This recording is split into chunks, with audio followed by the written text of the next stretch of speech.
Here's a world-shaking headline that you probably didn't read over this past week because of that whole, Iran war thing. Paramount to acquire Warner Brothers Discovery to form next-generation global media and entertainment company. And that headline comes to us by way of PR Newswire because this is a literal press release from Paramount Skydance Corporation.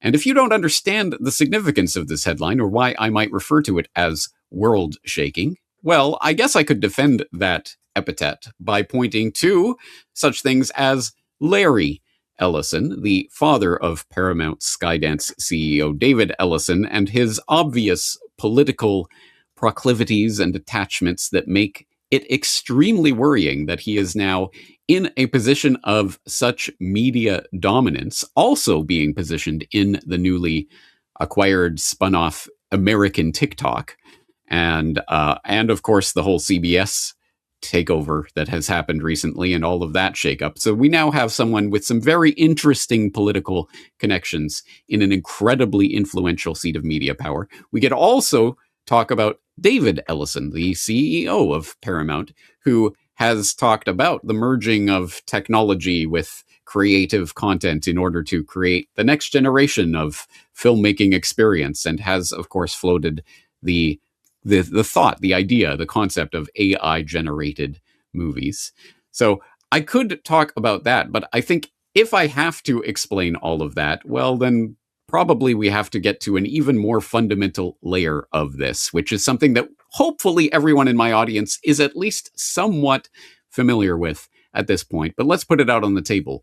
Media shapes our reality. And if you need more explanation about that concept, I would highly recommend the Media Matrix documentary. Obviously, I think that is my most in-depth exploration of this concept of how we, in this media-saturated world that we're living in, are influenced and have our narratives, our worldviews shaped by propagandists that we don't even know, don't see, don't think about, couldn't even name, but who are incredibly important and sitting in seats of media power that ultimately reflect on the world that we're living in. Not only reflect that world, but also work to shape it. So that is the launching point for today's exploration. And if you are interested in the Ellisons and their political connections that I'm alluding to and the media consolidation that they're involved in right now, well, it's your lucky day because I have much more to say on that coming in the very near future. So stay tuned to corbettreport.com for more on that. But today we are not going to be dwelling and fixating on the problem of that media control that's consolidating in the hands of people like the Ellisons. Today, we're going to talk about at least one possible path forward, a solution, if you will, the decentralization of the media production process, which has become more and more feasible in this world of technological development that we have seen over the past few decades. The fact that I am sitting here in my room here in Japan, talking to you wherever you are, and engaged in whatever activity you are, listening to me on your phone or watching me on a screen or whatever it is, that itself speaks to the power of this technology to decentralize and make it so that the average person can put out messages that will be listened to tens of thousands, hundreds of thousands, even millions of times. That is a remarkable thing if we embrace that power and take it seriously. It is a power to be able to speak to people in that media environment like that. And there are people who I think are good examples of taking that and doing something productive with that. We do not have to give our time and attention to the Paramount Skydances, Warner Brothers, Netflixes, Hulu's, CBS News, or anything else. We don't have to give all of our time, attention, and ultimately energy to those media conglomerates. We can support independent filmmakers, independent documentary producers, independent media production experts. Well, anyway, amateurs if need be. So let's take a look at some examples of ways that people are doing this. And we can get a couple of birds with one stone here by going to www.readingtheworldmovie.com, where you will find the homepage for a new documentary that is forthcoming, but you can watch the extended trailer. It is called Reading the World, The Life and Times of Mark Crispin Miller. And if you go to that website, you can watch the 11-minute extended trailer for that documentary production to get an idea of what it's about. But spoiler, of course, it is about Mark Crispin Miller, as in previous Corbett Report guest, Mark Crispin Miller. So please look in the archives for my previous conversations with Mark, where we talked about, of course, his cancellation from NYU over his verboten COVID anti-propaganda that he has been talking about on his Substack. And hopefully people are familiar with News from Underground and the list of died suddenlies that he's been keeping track of for years now. Hopefully you are familiar with that. Please go to the show notes if you are not. But here is a documentary film that is being produced and directed by Amy Smiley about Mark Crispin Miller's work. And it is being done on a shoestring budget as an outside of the studio system, but it looks and sounds incredible already. I'll just play a little bit of that trailer so that you get a sense of what this documentary is about.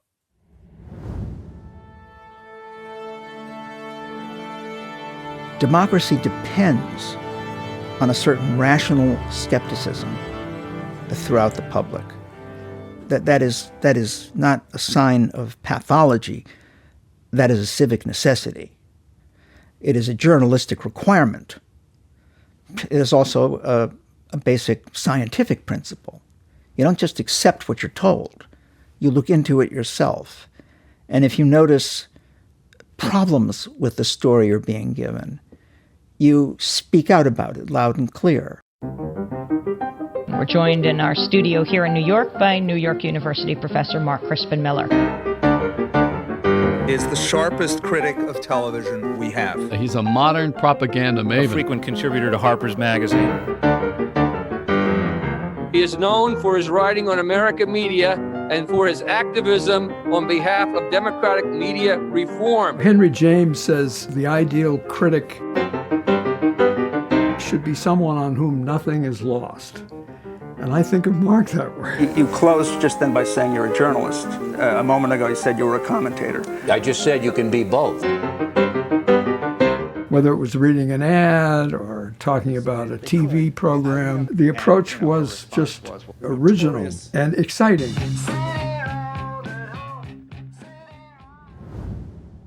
Once again, that is just a small clip from the extended trailer, the 11-minute extended trailer of the Reading the World documentary. You can go watch that entire trailer, and I suggest you do so at www.readingtheworldmovie.com.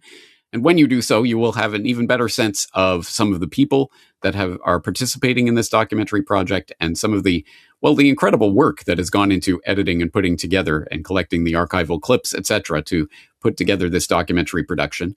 And it's the type of thing that we might take for granted because we are in this media-saturated environment where we're constantly being bombarded with these million-dollar or multi-million-dollar Hollywood-style projects, and it's generally being streamed to us for free or for little cost directly onto our devices. And we don't think about the amount of work that goes into something like this. But in order to create a slick and polished media product like that takes effort. It takes time. It takes people and resources. And we need to support independent filmmakers who are putting projects like these together so that we can counteract the propaganda that comes from the Ellisons and others of this world who do not want us to know this information. So it's in that regard that I had the great honor of talking to both the director and producer, Amy Smiley, and her husband, Mark Crispin Miller, about the Reading the World movie documentary, how it's coming together, the work that has gone into producing it, and where it is going from here. Well, the most important part of my work, I think, has been my own rereading and sometimes reading for the first time all the work that Mark has done. Mark has written many essays on film. That is very exciting to me. Like, people don't necessarily know him for that, but he has a real eye for film, and that's very exciting to me. And he's written, countless essays that were put together in the book Boxed In. He's written, very long studies, very long essays about TV, about elections, et cetera, even about rock and roll. So it's been thrilling for me to read these essays, and I appreciate the development of his voice over time and his extraordinary grasp of the material. I used to say to myself, it's not humanly possible to read as many books as Mark reads. I used to think he ate them. Like, you only see a little bit. We have like a 10,000 book collection. I think he ate books. Like, I don't know how he did it otherwise, but he has a library in his mind. And that's what attracted him to me in the first place. So it's the mind and his way of thinking, the originality of the thought, that really is very compelling. And then on the next level, it's having conversations with people who have collaborated with Mark, who have either, published his work or participated. He created something called the Forbidden Bookshelf, books that were never really allowed to see the light of day because they were too controversial. So looking at all of those books, trying to contact the authors and see if they'll be interviewed, just in the different iterations of Mark's work, sitting down with people and asking them what influence Mark had on their lives and vice versa. And then, of course, putting together the trailer. 11 minutes, it may not seem like very much, but you have to practically work night and day to edit something together because the material is vast and you want it to be stimulating, visually interesting. You want people to get drawn in. You don't want it to be too didactic, but you don't want to simplify. It's really daunting work, but I was so lucky to be like the Jonathan Arthur Ashley, who did the animation, who also designed the website, John Kirby and Libby Handros of the Press and the Public Project. They put together, they came in on the final cut. It looks absolutely amazing. I had a great editor, Michelle Yoon. My stepson, Louis, Mark's son, worked on it. My other son, Billy, he is helping me produce this. So it's really, it's an act of love. It truly is. And then I can't even begin to tell you all the conversations Mark and I have had together about this, like night after night, going back over things that he thought about. How does he think about them now? What has changed? This kind of thing. Well, I can definitely appreciate how difficult it is to take that much information and try to condense it into an 11-minute package that will entice people to want to see more. It's incredibly difficult to do. So my hat's off to you for putting together such a compelling trailer. But of course, that's just the trailer. That's just the beginning. Tell us where you're going with the production from here. What is the game plan? Well, I have about 15 more interviews ahead of me, and the goal is to finish them by the summer or the end of the summer. Then there is some pre-editing work to do to get the subject reels together and get the archival reels together. I'm hoping that work will be done by the end of the year or the very beginning of 2027. Then I need to hire an editor, which is everything. And hopefully during that year of 2027, really put the long feature together so it'll come out in 2028. We also have an archivist working for us who's going through my voluminous papers. One document that I hope she finds, because I'm so proud of this.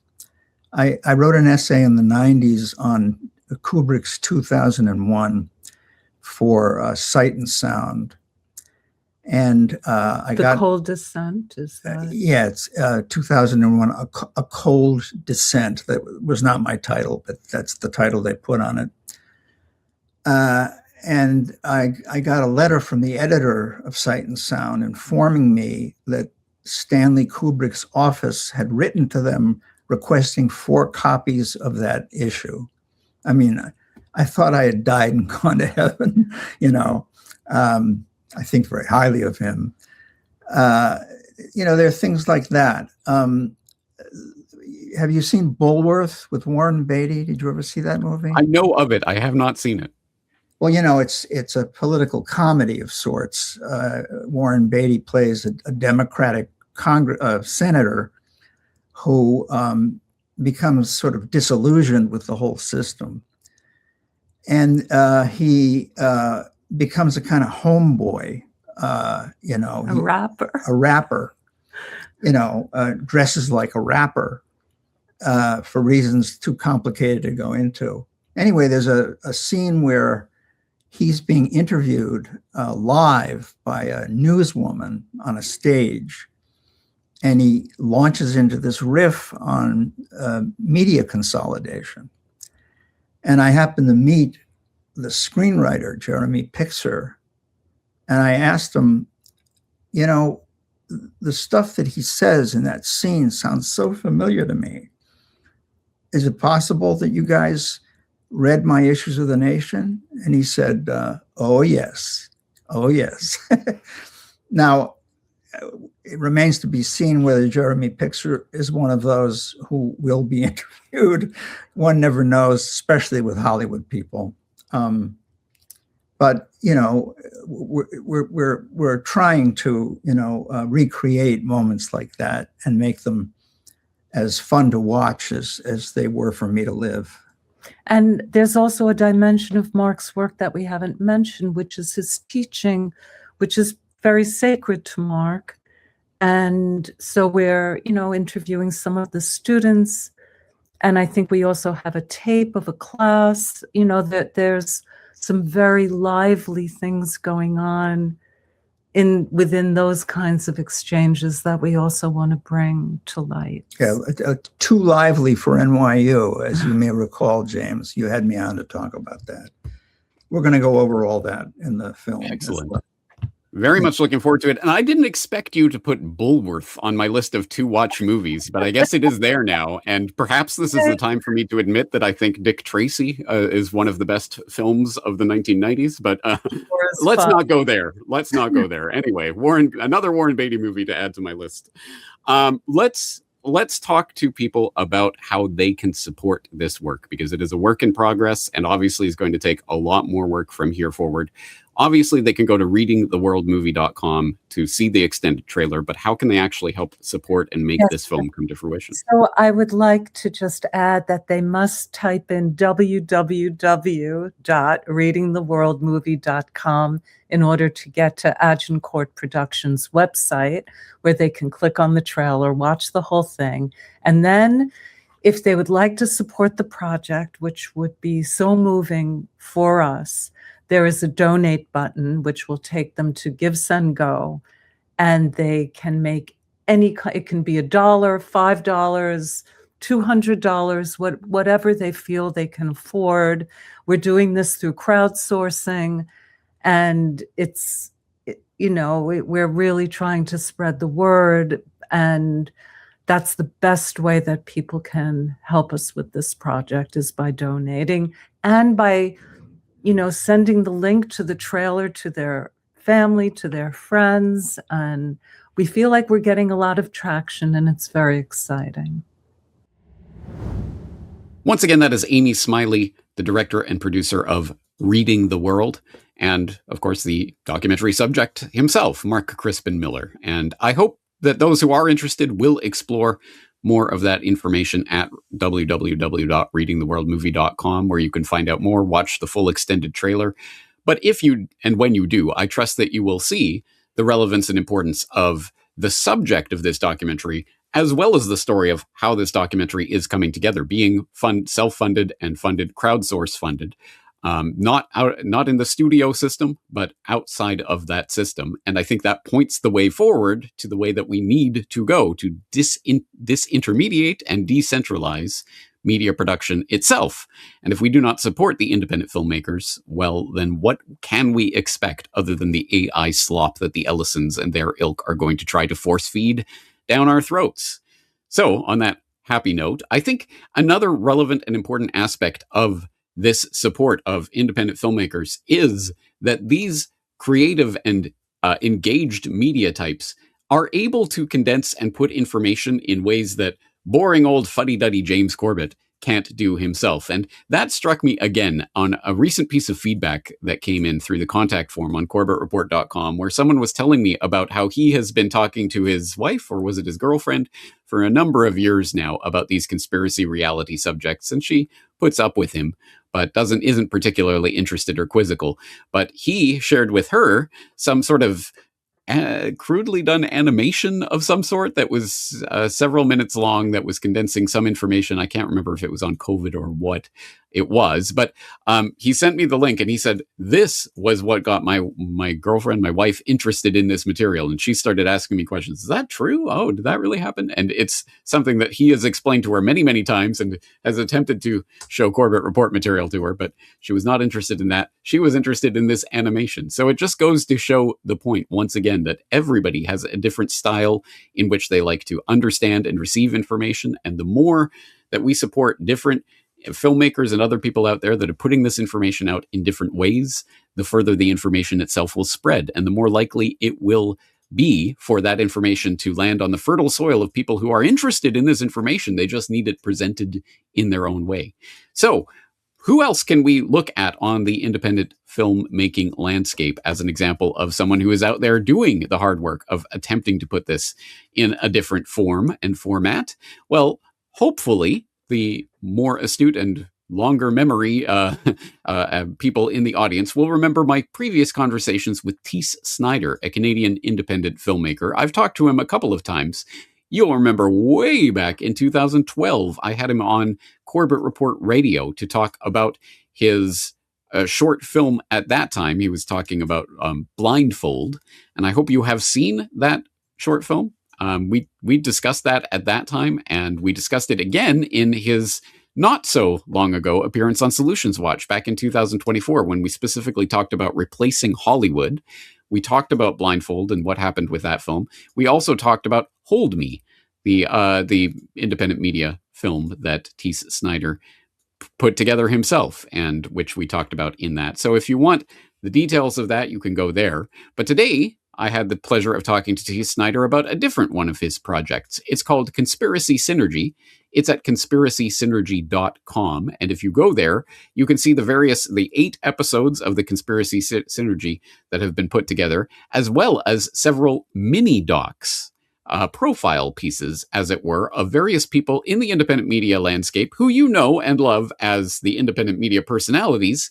But Teace has gone and actually filmed these people in their homes, gotten to know these people, show what their day-to-day personal lives are like. He's highlighted Derek Brose, Hervoy Morich, Mark Passio, Ryan Christian, and others. So I would wholeheartedly suggest people take a look at that series if they're at all interested in that. Of course, once again, Teace Snider is self-funding this, doing it himself, editing himself, doing everything, and needs your support. So if you do appreciate this, I hope you will go and check out conspiracysynergy.com and hopefully contribute to the cause. But I did have the chance to talk to Teace about this series, what it is, how it came together, and why he's doing it. So Conspiracy Synergy is a show that I came up with to try and emotionally calibrate very painful and depressing information for people who haven't come across the fact that much of the world is in fact a conspiracy, and that is a reality, not a theory. So Conspiracy Synergy is, how can I use my media skills to create something that addresses the emotional side of information? Because we think of information as if it's, oh, well, I'll just think about that. Oh, no. How you feel determines whether or not you're able to think. And so Conspiracy Synergy, the original curriculum, first 8 episodes, was built around doing just that, allowing people to calibrate their feelings so they could enter the point of thinking. And you talk about the first 8 episodes, I guess, to differentiate it from the mini docs you're doing. Tell us about the mini doc idea, how that came about, and who you've talked to. So the miniature documentaries were actually originally a byproduct of a feature film script that I had done as a project that I had wanted to move into as an extension of a short film that originally saw me on Corbett Report something like 13 or 14 years ago, and that's called Blindfold. And there was a portion of that script where it was dialogue from a variety of different content creators that were being interviewed within that film. And so I had thought that, well, that's something that I can just actually go out in the real world and do. I can go and meet these people and I can make documentaries telling their story while on the back end, I'm basically fundraising or building up to the point of making a movie. Now, at this point, I'm not particularly interested in making that movie anymore. I'm really more interested in trying to stabilize the geopolitical state and get people up to the place where they understand what we're facing. So I'm all in that regard. But the people that I've spoken to on that note are Mark Passio most recently. Prior to that was Charlie Robinson from Macroaggressions. I've also talked to Darren and Graham from Grimerica, of Hervoje Morik from Geopolitics and Empire, from Ryan Christian, Steve Pekoinen, Seven Seas, Sam Tripoli, Kurt Metzger in the Vagabond Union episode. And there might be one I'm leaving out, but that gives you a sense of some of the cast characters. Yeah, I think that covers it all. Did you say Derek Rose? Yeah, Derek. There you go. There it is. Okay. It seems to me like these are one-man run-and-gun productions, but what about editing? What about post-production? Do you have any help with that, or is it all you? No, I'm very poor, underfunded, and underrepresented because in the decentralized model of media creation, by and large, we're struggling to really get the headway that we need in a concerted way to be able to have our work reach the people who need it most. So I'm a one-man show who does everything on my own. I only survive off of the voluntarist value for value model. And through the hosting of AM Wake Up, I've been able to scrape by on that. But insofar as actually being able to like afford or fund anyone other than myself, no, that's not in the cards. Well, hopefully it's in the cards, but maybe just not here yet. But you know what? That's simultaneously depressing, but also somewhat hopeful, because honestly, it gives, I think it should give succor to those out there who are in a similar position to not have the funds, to not be funded by millionaire Hollywood producers, and not to have some great staff behind them, but still able to produce things that still have emotional resonance with people. Obviously, I would imagine that you are aware of, in tune with, and working with and knowing other filmmakers, aspiring would-be filmmakers.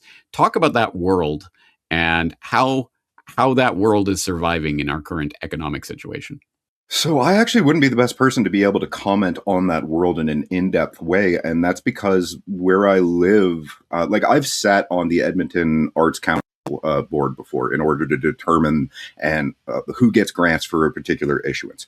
And that's because for my first feature film, I had been the recipient of one of such grants. And what I came to realize very quickly in that environment is that it's a who's friends with whom sort of thing. And that much less built around the actual meritocracy and much more who does favors in a, do you believe what I believe? Do you support what I support? That sort of thing. So imagine how much worse that environment got come lockdowns or vaccines or anything like that. So I have not necessarily been excommunicated. I have excommunicated myself from a brown-nosing, swampy environment that undermines the artistic integrity, not simply of the city nor the nation, but so too of the world, because that is the cultural backbone that has swallowed our ability to tell stories and share them with each other.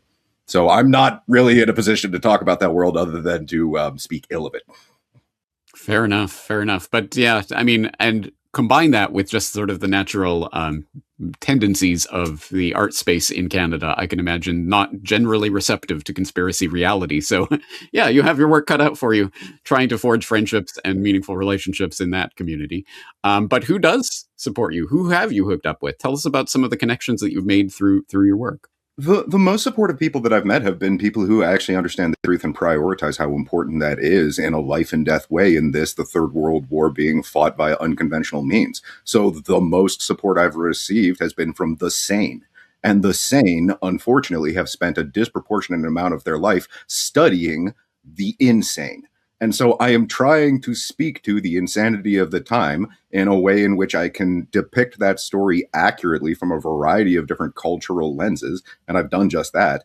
As far as Drew Tregley is great. I was on his podcast recently. He directed Jones Plan Station. I mean, all of the people who I got to meet, Steve Pekoinen, who I co-host AM Wake Up with, he's been really great in having me on that. You have appreciated your support, being able to go on Grand Theft World and co-host that a number of different times after Richard Grove being a seminal pillar in my development of understanding the insanity to try and come to a point where I don't lose myself in the midst of it. And so it's one of those things where the truth movement has been an online friend environment that unfortunately has been lacking in my direct day-to-day. Yeah, well, let's speak to that.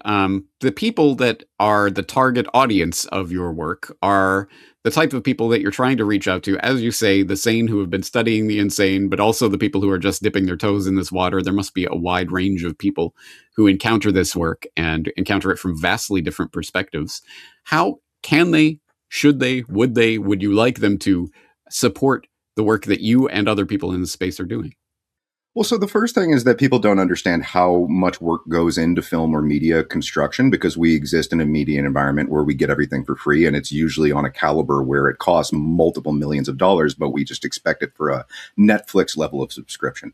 So whoever you are and whatever you do, you are uniquely situated with your skill sets, your friend network, your geographical location, and your ability to take action. One of the things that a lot of people do is that they'll think that someone else is going to come along and magically solve their problems for them. And so it's one of those things where in the time, treasure, and talent, basically the value for value model is the idea that there are a variety of different ways that you can support someone like myself. What I'm trying to do right now is to create the tools that I can offer you to be able to reach out to your friends and family who might still be a little bit confused. What are things that you can do with your unique skill sets to offer the world that in turn might benefit me? And I offer that because some people might not be financially okay. If you don't have time for any of that and you want to send me $50 or something, it would be very much appreciated and needed. But if conversely, you find yourself facing the problems that we're looking at right now with a glimmer of hope, then that means that you're in a position to provide a solution. And 10 or 20 or 15 years down the line, maybe that's a solution that me and a lot of other people will need. So I'll say that it's two different ways to support me. Now, with some sort of monetary contribution would be great via conspiracysynergy.com, or now and later through your own contribution into an ongoing movement in order to change the world at large. That's something that I'd like to see, so that it's not just Corbett and it's not just me. Okay, Teace, well, today's your lucky day. I'm your fairy godmother, and I am just magically bestowing on you your multi-million-dollar budget and as much staff as you want. In such a scenario, what would be your dream project? What would you like to put together? So my dream project, in the sense of just telling a story for myself, isn't actually priority number one. I'd really rather see the entire landscape of storytelling change, because right now it is built in a way in which it is poisoning our souls. Not only is it acclimating us for media intake that is repugnant and mediocre at best. We're looking at the kind of thing where people, when we're watching a film, will have to say what they're doing because people are looking at multiple screens while they're watching a film. So the environment of storytelling is atrocious right now. What I'd want to do is actually create a open source film school in a decentralized way as kind of a parallel to the curriculum that I'd received going to New York Film Academy, which is a hands-on learning environment, so that people could, in an iterative process of observing that online, try it for themselves, share that with each other, refine that process, and within a few years of trial and error, you would have a viable platform for people who are able to simply go out there and tell the stories that they think are most important. I think that allowing other people or enabling other people to reach a position where they champion their storytelling power really is more important than me sinking a huge amount of money into one singular film in order to get people to rally around any issue. And so I see this as a seminally important time in the transition of filmmaking and storytelling itself, because we're coming out of a viper's den that has been built so that we're wrapped up in it. And I want to see the species move as far away from that as we possibly can. in every way. And that would be much more meaningful to me than just creating a singular project or film in itself. Once again, that is independent filmmaker Teace Snider, and you can find out more about Teace and his work generally at teace.ca, but you can go to conspiracysynergy.com for more about the Conspiracy Synergy series in particular, including those mini documentaries that we're talking about there, featuring and profiling some of the independent media podcasters and hosts that you know only through their work, but you can get to know them on a more personal level. And I think Teace has done a very remarkably good job, especially considering he was doing that all by himself, completely self-funded, completely self-run. That's honestly quite an achievement, and something that we should be supporting, even if you are not particularly compelled with this or that particular piece. I think the idea of supporting real, actual art from real humans, from a human perspective with a real vision, is the obvious counter to the soulless, ugly brutality of the corporate slop, increasingly AI-generated slop, that is being fed to us through our content feeds. And if we want to counter that, how can we do so unless we support the independent filmmakers? And on that note, I think that's an excellent answer that Teace gave there to the you're a multimillionaire, what are you going to do with it idea, coming up with an idea for an open source decentralized film school to encourage and foster the young and budding visionaries of tomorrow, who will be the ones who create the new places, the new imaginariums that we can explore together, rather than the corporate soulless Marvel comic slop that most people are watching these days. So the obvious question becomes, who should we be supporting? Who should we be looking into? Well, obviously, Amy Smiley and the work she's doing with Mark Crispin Miller, obviously Teace Snider and the work he's doing, Conspiracy Synergy and elsewhere. But how about Drew Treglia? You'll hopefully have picked up on Teace's mention of Drew Treglia, and I hope my listeners are familiar with Jones Plantation, the film that he made off of Larkin Rose's infamous viral video from many years ago that became a full feature-length independent film. We've talked to Larkin and Amanda Rose about that film and how it came together and what went into it. And hopefully you have seen that movie by now. If not, I would be remiss in my duties if I did not direct you to jonesplantationfilm.com, where you can go and watch and support that independent filmmaking. I think that's an excellent example of exactly what we are talking about. The way to undermine the credibility and the power of the Ellisons and people of that ilk is to stop giving them our time, our attention, our eyeballs. Stop paying them to propagandize to us and directing our time, our energy, our resources to the independent filmmakers out there. So here is a call to the Corbett Report members out there. Who else is a good independent filmmaker who deserves more people's support? I'd be very interested to hear about that. So I would highly recommend that interested Corbett Report members go to corbettreport.com, log into the website, leave your comment, your suggestion in the comment section for this post. Who are the underappreciated independent filmmakers of today that we should be supporting if we want to see something different in the media space? Having said that, that's just some food for thought for today. I hope you will check out all of the links to all of the various films and filmmakers that I have talked about today. They will, of course, be in the show notes as always. But that's going to do it for today. I am James Corbett of CorbettReport.com. Looking forward to talking to you again in the very near future. Media. It surrounds us. We live our lives in it and through it. We structure our lives around it. But it wasn't always this way. So how did we get here? And where is the media technology that increasingly governs our lives taking us? The Media Matrix. Watch the documentary for free at corbettreport.com/media or purchase a copy on DVD at newworldnextweek.com.